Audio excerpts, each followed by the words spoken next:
Membuat pertanyaan berdasarkan bacaan dilakukan dengan cara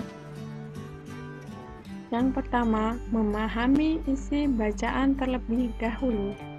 Jadi, kalian harus membaca keseluruhan teks bacaan. Oke, yang kedua, membuat pertanyaan bacaan sesuai teks. Ya, jadi pertanyaannya itu sesuai dengan bacaan ya, atau jawabannya itu ada di bacaan. Ketiga, menggunakan kalimat tanya dengan bahasa yang baik dan benar. Membuat pertanyaan berdasarkan bacaan itu sama dengan merangkum informasi bacaan dalam bentuk pertanyaan. Membuat pertanyaan dapat melatih keterampilan membaca berupa menemukan informasi penting. Selain itu, membuat pertanyaan juga dapat melatih keterampilan menulis kalian, yaitu dengan menggunakan kalimat tanya dengan bahasa yang baik dan benar. Nah, kata tanya, apakah kalian sudah mengetahui kata tanya itu ada berapa? Ya, bisa lanjut ya. Kalimat tanya diawali dengan kata tanya. Kata tanya itu seperti apa ya? Ya, kata tanya itu misalnya apa, siapa, di mana, kapan, berapa, mengapa, dan bagaimana. Kata tanya apa itu digunakan untuk menanyakan hal atau peristiwa yang terjadi. Kata tanya siapa digunakan untuk menanyakan pelaku atau orang yang terlibat dalam peristiwa. Kata tanya di mana itu digunakan untuk menanyakan tempat kejadian peristiwa. Kata tanya kapan itu digunakan untuk menanyakan waktu kejadian peristiwa. Kata tanya berapa digunakan untuk menanyakan jumlah. Kata tanya mengapa digunakan untuk menanyakan sebab terjadinya peristiwa. Dan kata tanya bagaimana digunakan untuk menanyakan keadaan atau proses terjadinya peristiwa. Nah, sudah paham ya kata tanya apa yang ingin kalian gunakan untuk membuat daftar pertanyaan? Oke, Miss lanjut. Nah, sekarang membuat pertanyaan berdasarkan bacaan. Lihat teks bacaan pada buku tematik kalian halaman 3. Nah, di sini Miss sudah mencontohkan beberapa daftar pertanyaan ya untuk teks tersebut.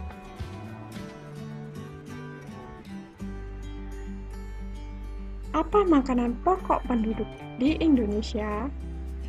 Di teks bacaan sudah Miss garis bawahi yang jawabannya nasi ya, karena di teks sudah ada ya yang menyebutkan nasi adalah makanan pokok sebagian besar penduduk di dunia, termasuk penduduk di Indonesia.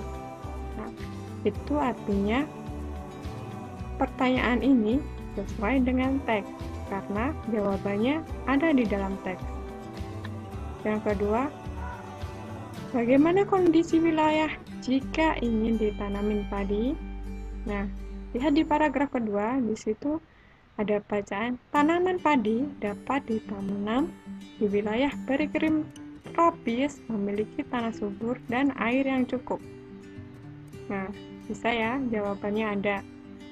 Artinya pertanyaan ini berdasarkan bacaan. Yang ketiga, di mana wilayah penghasil beras sebanyak 490.000 ton per tahun? Nah, di paragraf ketiga, Miss juga sudah menggarisbawahi.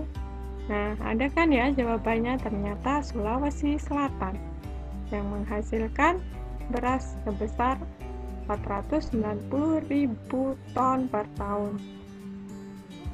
Nah, yang keempat, berapa rata-rata setiap orang mengkonsumsi beras? Nah, di paragraf keempat, Miss juga sudah menggarisbawahi jawabannya. Rata-rata konsumsi beras di setiap orang per tahun adalah 140 kilo. Nah, ada juga kan jawabannya. Nah, kemudian yang kelima, mengapa Indonesia masih mengimpor beras? Jawabannya, hal itu disebabkan oleh jumlah populasi penduduk yang semakin meningkat setiap tahunnya. Tuh, semua pertanyaan itu jawabannya ada di bacaan. Jadi, ini pertanyaannya sesuai ya. Lalu,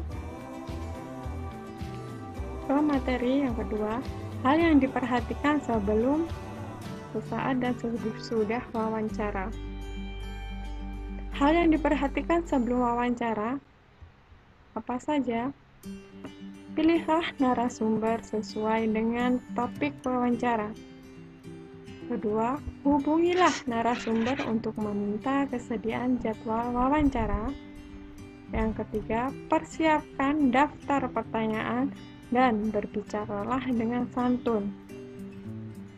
Nah, keempat, berlatihlah sebelum wawancara agar lebih mengerti tentang hal yang ditanyakan.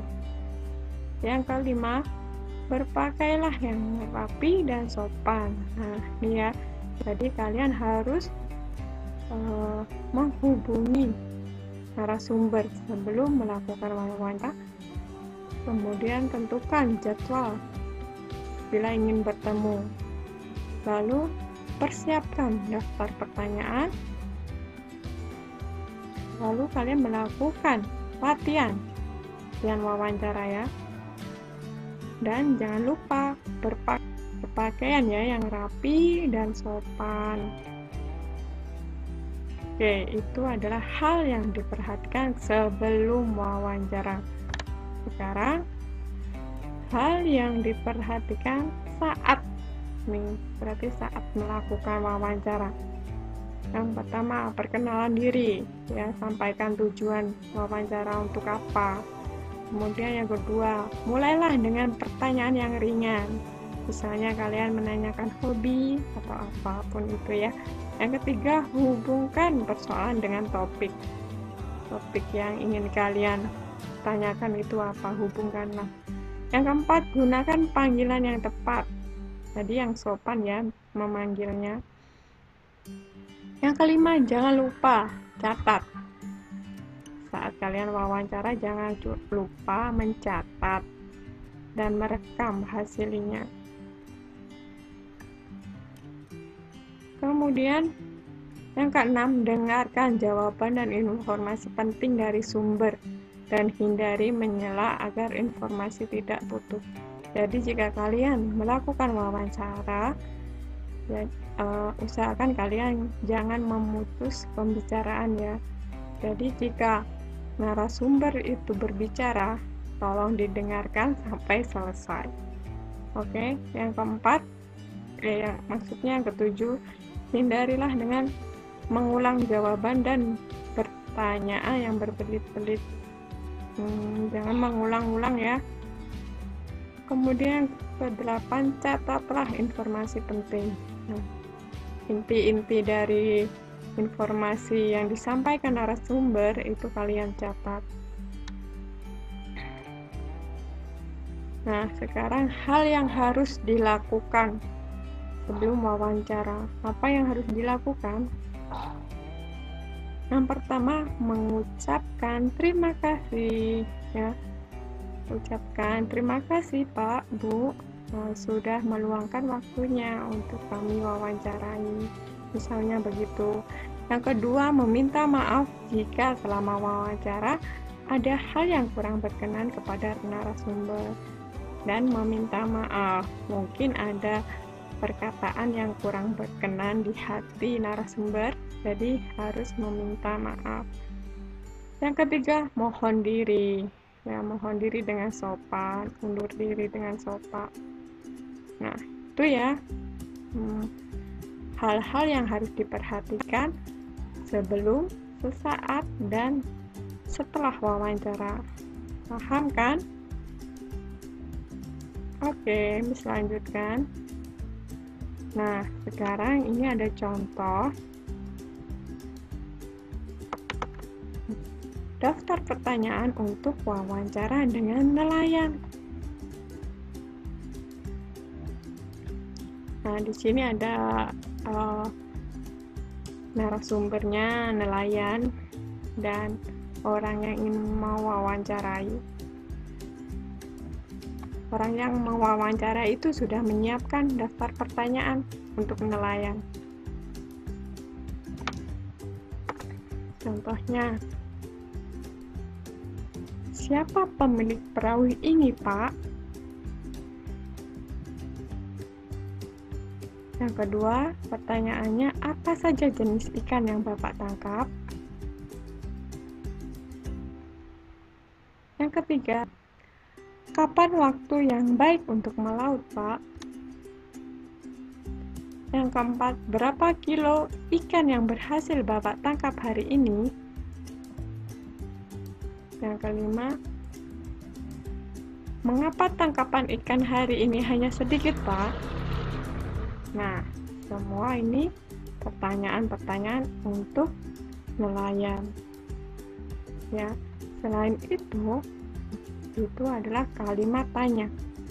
Siapa, apa, kapan, berapa, dan mengapa.